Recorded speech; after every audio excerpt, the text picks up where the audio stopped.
Should you have a good multivitamin? Sinatra tends to believe yes. I tend to encourage yes, unless you're motivated enough to do that targeted supplementation. Are you going to pick the individual molecules that you're going to be supplementing with, in the way that Dr. John Day is doing? I think a multivitamin is a safe enough approximation to that, and probably does stand to give us some benefit as adjuncts to everything else that we're working on. So it brings us to a question of multivitamins: what, why, and how much. And this is a topic I've explored really for my own interest. This is a product I tend to use. Here's a single pill multivitamin. Take one pill once a day. Or you can think about a comprehensive supplement strategy where every day you're supposed to take a strip of 5 pills, that daily multivitamin here being one of those, and then I have all these extra things that are supposed to be good for me. And with at least the manufacturer saying these things are going to break out of their pill form at different levels of your gut where they should apply max benefit. So you can kind of take a simple approach, or you can take a more of a comprehensive approach, and there's a lot of products that are available. The thought is that the simple one contains a lot of good stuff, and the comprehensive one contains higher doses of the good stuff and also more good stuff. So the question is, do we benefit from more good stuff and higher doses of good stuff, and is this worth our time and our money? So as an exercise, here's a book, Vitamins, Minerals, Herbs, and More, by a very reputable author, American Academy of Anti-Aging Physicians, Metabolic and Nutritional Medicine, who really talks about supplements and recommended doses in detail. Not only supplements, but how much of each ingredient should you be getting, either from a supplement or from your diet, or both, but how much in general is your body looking for. And as an exercise, partly for myself, I went through to say, what's this multivitamin that I'm recommending or thinking about taking myself? How does this compare with these recommendations from a completely different source? Let's just go through and see how the manufacturers of one and an author from another completely different source agree with each other, and how do these things compare? So we can go with the simple single multivitamin or the complex formulation and compare all of their ingredients. They all have a lot of good ingredients. Here they are, lots of everything you'd think you wanted. The comprehensive one tends to have more depending on what it is. And we go through lots of good things in both. And then finally, the additional things that are only available in the comprehensive package. Some things we've talked about, omega-3 fatty acids. We've said the EPA, DHA molecules are important. So I get 500 milligrams of that daily. We've talked about probiotics. Here's 500 million colony-forming units contained. Lycopene available in tomato, lianthine, a number of other things, a berry abstract, a little bit of CoQ10, only 30 milligrams, but that wasn't there in the other multivitamin.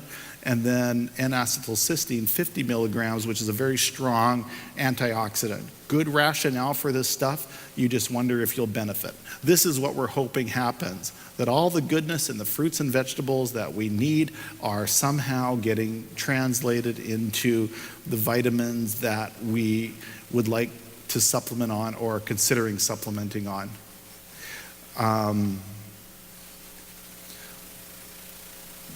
For the sake of interest and to be complete, let's go through individual vitamins, appreciate what those substances play in our bodies, what role those substances play in our bodies, and think about whether we'd like to supplement with those things. Vitamin A, retinoids from animal sources, carotenoids from plant sources, beta-carotene, the most popular. Plays a role in energy, stamina, thyroid, immunity, supports bone and teeth, night vision, recommended 5,000 to 10,000 units a day. Vitalizer has 6,200 units, so right in the middle of that.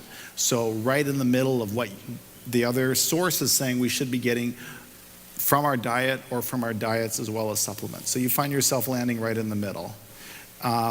Some studies have shown danger. The carrot study, published in 2004, vitamin A formulations up to 25,000 units a day much larger than daily recommended allowances, but they thought would over-supplementing have benefit. In fact, was shown to increase lung cancer, cardiovascular mortality in smokers and in women. So they're a safety signal. We're at much lower doses. You wonder if that safety signal still applies. The data simply doesn't exist, and it's really up to us to guess. So vitamin A, 60 substances of this found on Earth. Typical American diet includes only 6. High doses of 1 can compete for the same receptor site, so you should have a formula that has several. High doses tend not to be toxic, which is different from just plain old vitamin A. Lycopene, which is a tomato extract, is in fact a vitamin A type molecule. It's best absorbed when it's cooked and with fat. So if you ever heard pizza is good for you, this is what they're referring to, is that the tomato paste, which liberates lycopene in the presence of a fat cheese, is best absorbed. I'm not saying pizza's great for you in general, but it does have that unique ability to help you absorb lycopene, which is very interesting. Recommended 5 to 20 milligrams a day. Our vitamin provides us with 5. So within the goalposts. Interesting, lycopene, mostly tomato. Look at this, pizza sauce, ketchup, tomato soup, tomato sauce, tomato paste, tomato juice. Just plain old tomato contains a lot of lycopene. What's right in the middle of all that? Watermelon. Watermelon. We have a unique role for watermelon. Did you go to the watermelon feast?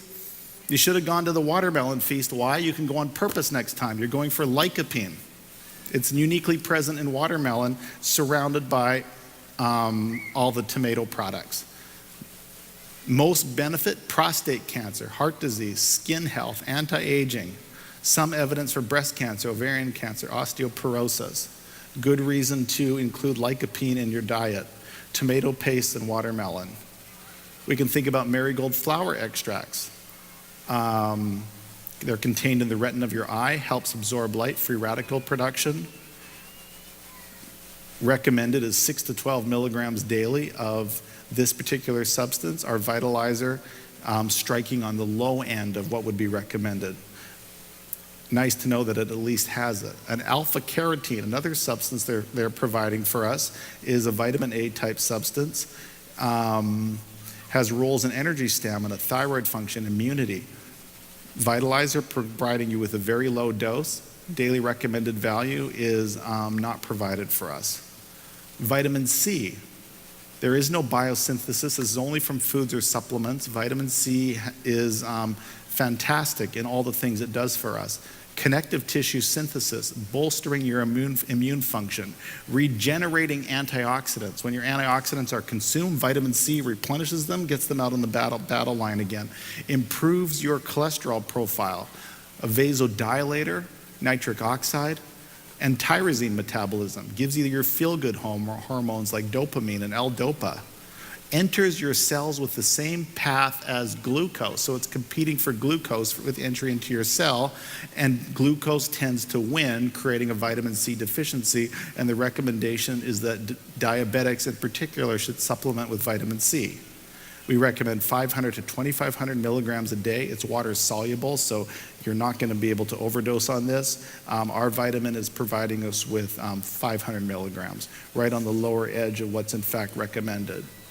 Vitamin D, vitamin D3 is the usable form. It's in red meats and fish. It's converted on your skin when you expose your skin to sunlight. Just 10 to 15 minutes several times a day is plenty. And lots of benefit. Calcium absorption, cardiovascular disease, very important for vitamin D.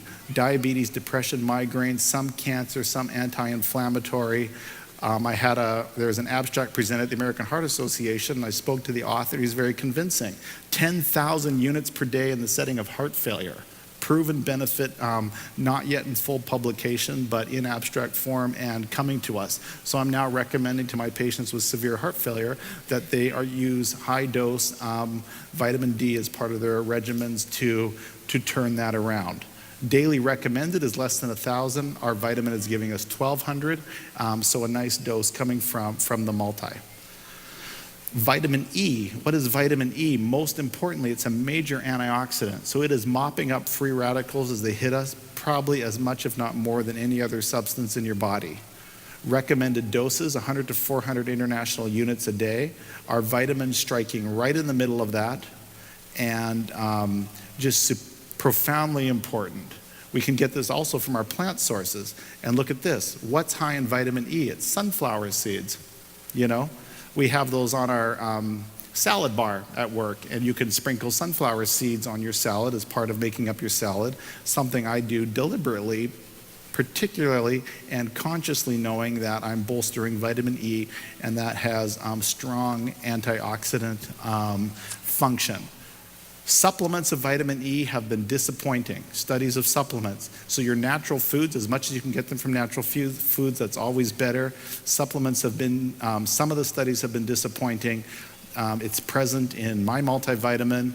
Whether that's good for me or not, the jury is a little bit out. Nevertheless, it's there. And that's why someone like Dr. Day would say, I don't trust everything in the multivitamin, so I'm going to substitute selectively on some of those components that I really believe in. And you know, that's a very smart thing to do as well, if you have the energy and time to invest in all of that, you know, sort of individual research. Vitamin K is an underappreciated subject. Vitamin K typically refers to vitamin K1. Green leafy vegetables, kale, broccoli, cabbage, these sorts of things. Actually, absorption from our food is quite low. Nevertheless, it occurs. Plays a role in protein binding with calcium, bone mineralization. It decreases vascular calcification, which is going to really protect your heart, lower risk of cardiovascular disease. It aids in blood clotting. Some foods are very high. That tends to be vitamin K1. Our multivitamin only contains vitamin K1. Now we recognize vitamin K2, only present in fermented foods. Some of K1 is converted to K2 in our colon. K2 has unique roles. K2 is distributed from your liver to the rest of your body by LDL cholesterol, the bad cholesterol, here having a good function, transporting vitamin K2 to your tissues where you need it most. Look at all the places we can get vitamin K2. Goose liver, hard cheese, soft cheese, egg yolk, goose leg, curd cheese, butter, chicken liver, cheddar cheese. You're like, you know, I have other reasons not to eat those things. Look at the top source, natto, fermented soy, sauerkraut, excellent. So there are vegetable sources, particularly in those fermented foods, and that's why we're encouraging people to include some of those fermented foods at least sometimes in their diet. And here's a recent study, the Rotterdam study published in 2013, showing that high vitamin K2 intake promotes cardiovascular health by preventing cardiovascular disease. And that's just super compelling, and all the reason I need to recommend that to our patients with heart conditions of almost any nature, but particularly heart failure. So be aware that there are some very recent studies in certain disease states showing that those individual micronutrients can be really beneficial. And if those are true for you or someone you know, worth taking action on.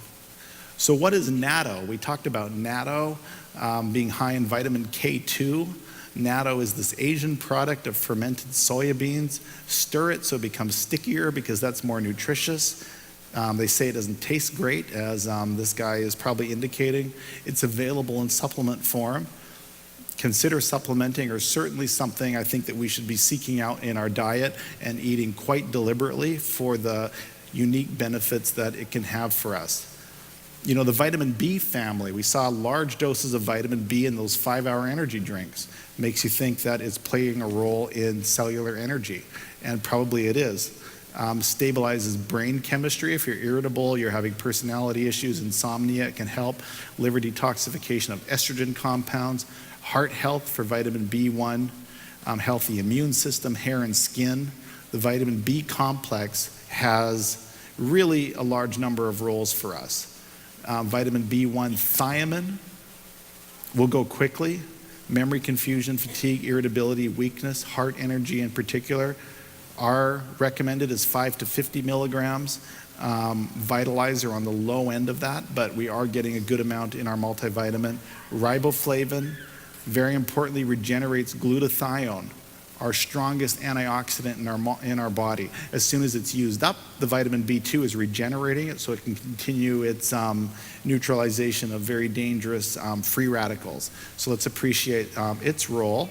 Niacin, B3, this is in our energy drink at 150% of daily recommended values. It's improving our cholesterol profile very well as being involved in energy production and uniquely adrenal function, which is going to help our diabetic health. So important to have vitamin B at sufficient levels, particularly in the setting of diabetes. B5 is called pantothenic, panto meaning everywhere acid, because it is everywhere. Deficiency is very rare. It's going to play a very important role in vitamin D synthesis and in wound healing. Particularly vitamin D needs these vitamins to develop in its most biologic and active form. Vitamin B6, it's in our energy drink at 2,000%. Neurotransmitter synthesis, tryptophan and serotonin, does influence very much how we feel, and hence feeling energetic. It ends up in 5-hour energy. Our vitamin on the low end of what is recommended between your food and diet and what you might be supplementing on, but at least it is indeed present. Biotin, antibiotics kill bacteria producing biotin, causing deficiencies. Levels tend to be increased in vegetarians, so if you're vegetarian, wonderful, you have high levels of biotin, which is wonderful. Vitalizer, providing us right on the upper end of what is recommended for us. So having all the benefits of biotin through this supplement product, and take some consolation in the fact that if you're vegetarian, and most of us probably are, our levels of biotin are not low.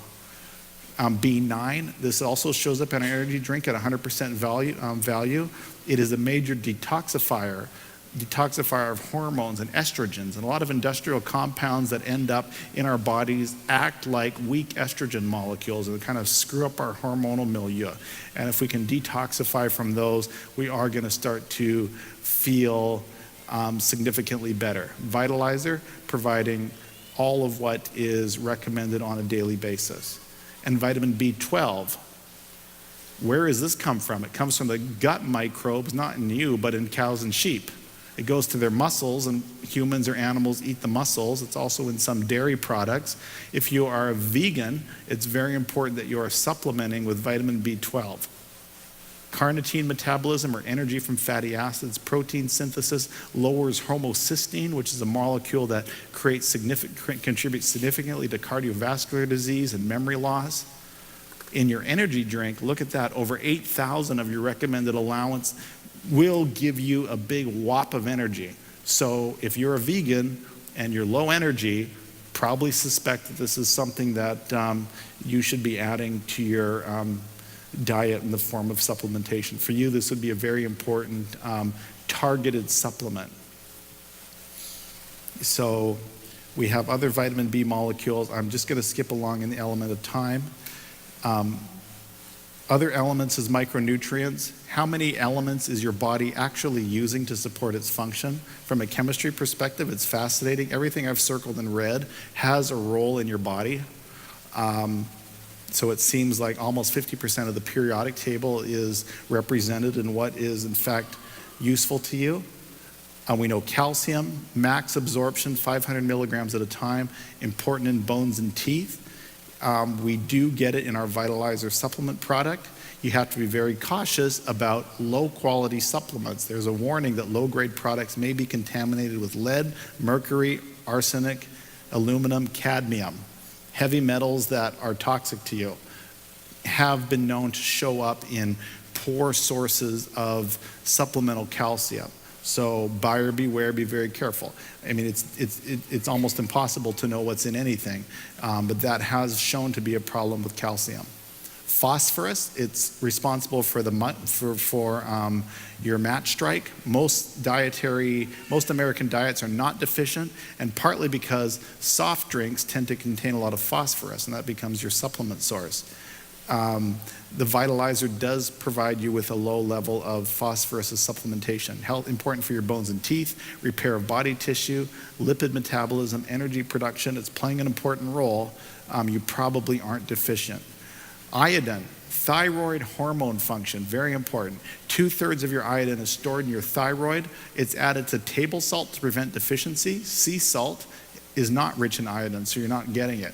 Energy production, nerve function, antibacterial, hair and skin growth, recommended daily amounts, higher in pregnancy.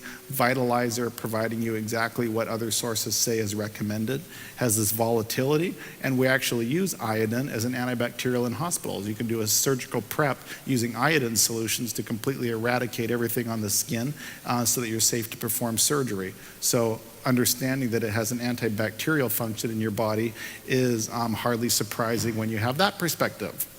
What about tin? Did you know you needed tin? And it's an element. Remember the Tin Man from Wizard of Oz?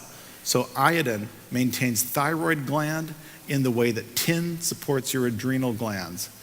Deficiency in tin can cause low adrenal function, can cause left-sided heart failure problems. When tin cans and pans were used, our intake was 10 times higher. Fortunately, tin is available in almost all fruits and vegetables. The content is going to depend on soil conditions to a certain extent, so it's probably unlikely that you're truly deficient. The Vitalizer does provide a 10 microgram daily dose, well below the recommended 1 to 3 milligrams, but at least you are receiving some and hopefully not going deficient. We've talked extensively about magnesium, and magnesium is probably one of our most important elements off of the periodic table. ATP function, nerve and muscle function, heart rhythms, heart health, calmness, sleep, cardiovascular disease, dementia, depression, aggression, stress, attention deficit. Magnesium citrate, gluconate are the best. Magnesium oxide, poorly absorbed. If you take too much magnesium, you'll start to have diarrhea, so you really won't overdose. And when you start to have loose bowel movements, that's your dose limit. So back off from that to where you're comfortable, and that's about where you should sit. Works very well as a laxative for elderly patients. So we can start supplementing with magnesium, and serendipitously, many people do benefit from the laxative function that comes with it. How about zinc? Zinc is interesting. Zinc is important. Very small quantities, overall physical and mental health, cofactor for 100 enzyme reactions. Lots of foods containing zinc, and again, that plant-based whole food diet will hopefully incorporate zinc that we need. 25 to 50 milligrams a day. Vitalizer striking right on the low end of that in providing us with some supplemental zinc. Selenium, this is interesting. This is very interesting. We've mentioned that about 3 times already, that Brazil nuts. A Brazil nut is the best food source of selenium, and selenium is important. People who live in states with low selenium content in their soils found to be 3 times more likely to die of heart disease than people who lived in states with adequate selenium levels.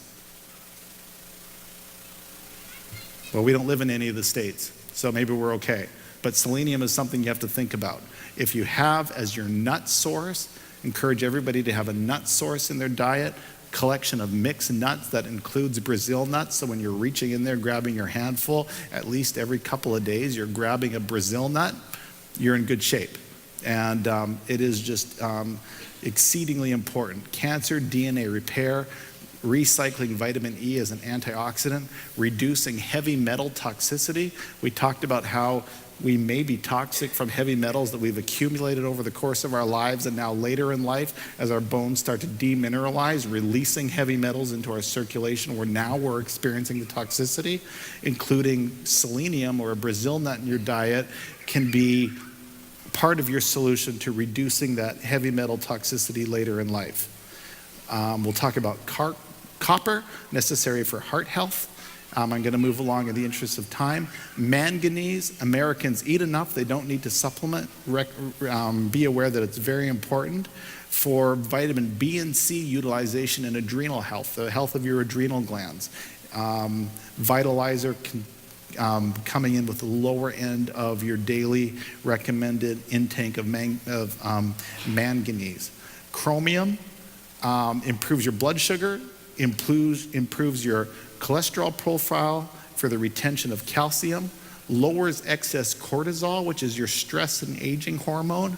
So these micronutrients we want to have in place and we want to have in our bodies at adequate amounts. 50 to 200 micrograms daily is the overall intake. Vitalizer striking right in the middle of that recommended number for chromium. Molybdenum, energy production, iron utilization, alcohol detoxification, lots of food sources, low level of supplement provided in our multivitamin. Nickel, walnuts and hazelnuts increases iron absorption. DNA intermediates plays an important role. Again, low levels, very low levels provided in our multivitamin. Vanadium, it's what we use to make these very strong wrenches. Most diets are sufficient, improves insulin sensitivity. We want insulin sensitivity so that insulin levels and glucose levels in our blood are low because those are strong oxidizing agents. So things that improve insulin sensitivity, very important. And just appreciate that the same thing that you're using in your tool shed for your heavy duty mechanics is what's improving those processes in your body. And I'm just gonna skip along here a little bit. Iron is very important. Iron fortification, double-edged sword. This is what they noticed in Sweden, highest country in the world for fortification in the 1970s. They noticed increased early hemochromatosis, which is an iron overload condition, kills by heart attack and cancer. Iron deficiency is a big problem in the developing world. Overload is a big problem in the developed world, which is where we live. So mild deficiencies can in fact benefit. Lower levels can give you lower risk of cancer, heart disease, and infection. Attain a mild deficiency by donating blood at your Red Cross. If you stay a little on the low end, that's probably healthy from an iron balance point of view. This is iron. Notice what iron's always covered with, and that is rust. Why is it covered with rust? Because it oxidizes very easily. Oxidizes just as easily in your body, and that's problematic. We remember the cartoon Popeye? He ate spinach. Why? Because spinach was high in iron, and that made him strong. So it does tend to make you strong. Adult requirements much less than newborn requirements. In older adults, supplementation of any kind is in fact not recommended. Iron is going back and forth between two molecular states. That's causing free radical damage to your cells and hastens your aging. It's how iron carries its oxygen, but it's a potent pro-oxidant and quite dangerous. So being in a slightly deficient state, if anything, is a little bit beneficial. Iron promotes infections, helps bacteria grow because many bacterial diseases do require iron for their growth. So having low levels of iron in your diet has been shown in certain societies to have lower rates of infection. So you protect yourself by staying on that lower end. So don't run to iron supplementation unless some physician really convinces you that in you it is necessary and important. And I've encouraged many of my patients who come to me on iron supplements to go back to whoever recommended this to you and make them convince you that you really still need it because your hemoglobin looks good to me and there's the potential for disease. We have berries in our top 8 list of most dense nutritional foods, and in our supplement we have berry extract. Known to prevent cancer. At low doses, slows growth of cancer cells. At higher doses, it can trigger apoptosis. Most supplements are probably nonsense. Complete Complex is very effective. 2 grams of seed powder is equivalent to 1 cup of, say, fresh raspberries. And we do have some of this, hopefully a high quality source as part of our supplement regimen. Should be motivation to us to go seek those berries. Blueberries, raspberries, strawberries, clean them because they're high for,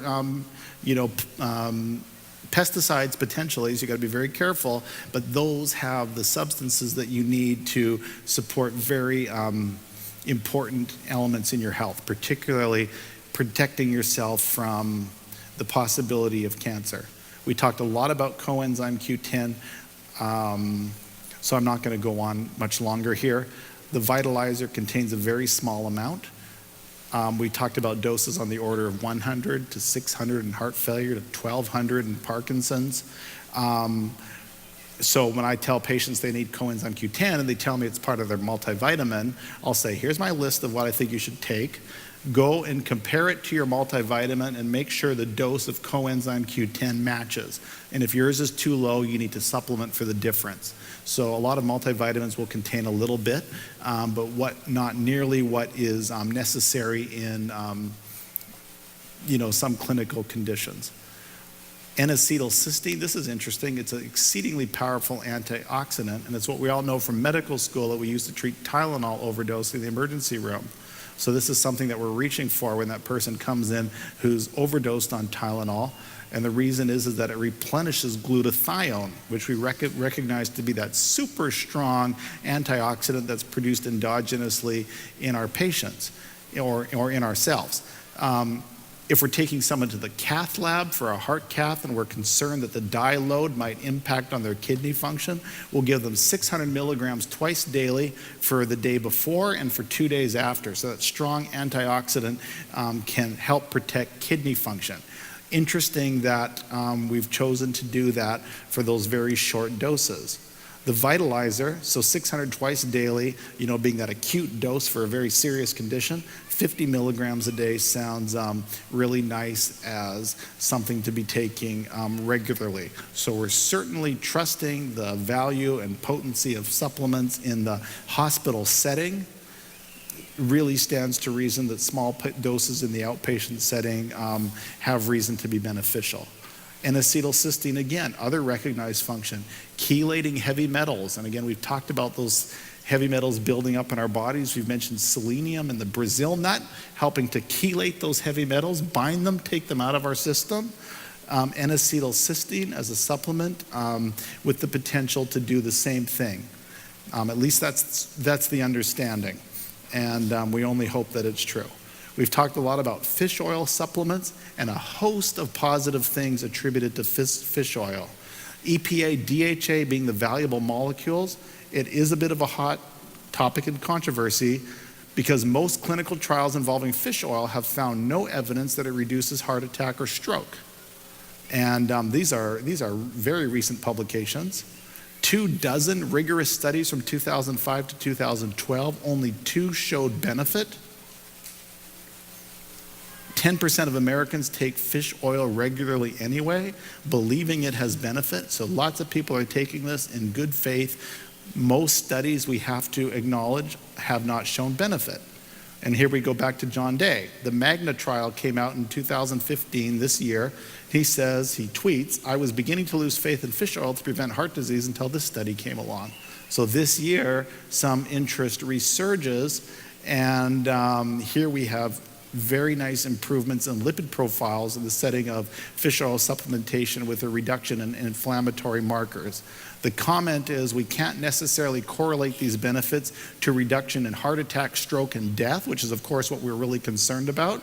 But these data do show that patients who take fish oil supplements seem less predisposed to blood clotting, their platelets seem less sticky, and important components of inflammation are reduced. So the data does appear to be positive, and I'm sure our patients, whether we want them to or not, are going to continue to take fish oil. And I will continue to prescribe it in the pharmaceutical forms that are available to patients with cardiac disease. The opinions are kind of like this. Here's a Harvard doctor, what she's saying recently about fish oil. Large clinical trials of fish oil focused on people who already had heart disease or were very high risk. So is fish oil enough to turn that burden of disease around, or is that too much to ask of the poor fish oil? That's kind of her point. Fish oil has been promoted for preventing a variety of other conditions, including cancer, Alzheimer's, and depression. Certainly, probably has cardiovascular benefit. It may not be the one thing that's enough to turn things around measurably, but probably important as an adjunctive agent. And these other guys, fish oil in someone who doesn't eat fish, and Dr. Day saying, recommending wild salmon for omega-3s. So a lot of divergence of opinion out there. I still err on the side of suggesting it as long as the source contains those potent molecules that we're really trying to get. And I'm grateful that my supplement does contain some amounts of both of those molecules. We've talked a lot about probiotics. You know, the GI tract has 400 species of bacteria. We want the best species to be living in our gut. Common ones are and helpful ones are in dairy products, yogurt, fermented food. This little capsule in my multivitamin strip is supposed to make it all the way down to the distal part of my gut before it releases. 500 million units of bacteria, very beneficial forms into the gut. And you know, we can only hope that these things benefit us. The rationale is great. The studies proving these things are not with us yet. So we are ahead of the data in really recommending these things. There are studies like this one showing that antibiotics, which alter gut flora, can increase your diabetes risk. So the gut flora is important, and messing with it using other drugs can be particularly dangerous. Altered microbiota in patients with type 2 diabetes and increased obesity were found in those exposed to antibiotics during the first year of life. So very early in life, an antibiotic was thought to be necessary, given to the patient, changes their bacterial flora at that very young age. And now later in life, when type 2 diabetes and obesity are present, that early event being seen as culprit in this adult pathology. So let's appreciate just how sensitive these things are and really respect antibiotics. Here is another book that has just recently come out. I haven't had a time to read it in detail, but I'm looking forward to. Health of Your Brain, Dictated by the State of Your Microbiome, those bacteria in your gut. And again, just the importance, that's not surprising since the majority of our serotonin, other neurotransmitters, which our brain uses to function and to feel good in the setting of those hormones, is in fact coming from our gut. And we know that the bacteria in our gut are largely responsible for their production. Then, you know, having another book recognize that that's the case is hardly a stretch. Probiotics, yogurt, sauerkraut. You want an unpasteurized sauerkraut, not what's in most supermarkets, because that kills the helpful bacteria. Fermented soybean paste in miso soup. You'll get that in Japanese restaurants. Soft cheeses, shown to deliver bacteria that really do survive until they reach your colon, which is beneficial. Naturally fermented pickles, you might have to make those on your own. Lots of natural sources of probiotics, which are going to bolster, you know, the integrity of our own bacterial flora, and we can certainly supplement on those things to help us along if we feel that we're lacking or not willing to eat those particular products. So it's a dense day, and we're right at 3:30. So we hit the nail on the head. Just to summarize, our nutritional needs are diverse and they are complex. We can pursue whole food sources of vitamins and micronutrients, and we should do that intentionally. We can supplement, and there is potential for tremendous benefit with certain supplements. We need to scrutinize supplement sources because this is an unregulated area, and what's available is not proven by regulatory bodies. We talked specifically about the cardiac 4, coenzyme Q10, magnesium, d-ribose, and l-carnitine. You know, I've felt tremendous benefit with coenzyme Q10. I felt a boost in energy like this after my first dose of 100 milligrams of CoQ10, and I don't believe that was some placebo effect. Most of the people in our office have now switched to starting CoQ10. One athlete in our lab, mid-40s, just biked the Portland to Seattle bike race. You know, he's supplementing on 300 milligrams a day, convinced it's improving him in his training regimen. When the anecdotal cases of benefits start to roll in, that does tend to convince the mind. So think about those things very seriously. L-carnitine, only if you're a vegetarian. Think about just a multivitamin versus individual micronutrients where you kind of build your own multivitamin. Probiotics, it's important if you supplement or if you're getting it in your fermented foods. And remember the importance of your gut flora in modulating your overall nutritional status.